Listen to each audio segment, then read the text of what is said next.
სადა ხარ ადამიანო, რომელ სხეულში ბინადრობ? ვერც დიოგენემ გიპოვა სულ შენ რად უნდა გინატროთ?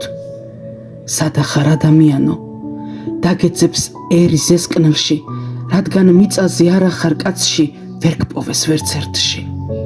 სად გაქრი ადამიანო, ადამის მოდგმა ჯიშისა, შენს ჩასაკლავად მსახვრალი ხელი ვინ ყო დაიშიშვლა?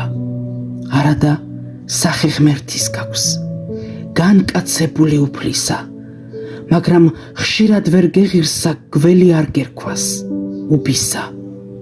რა გადაწყვიტე მოსვლამდე, რამდენ ხანს დააგვიანო, ანთებულ ლამპრით გეძებენ, სადა ხარ ადამიანო?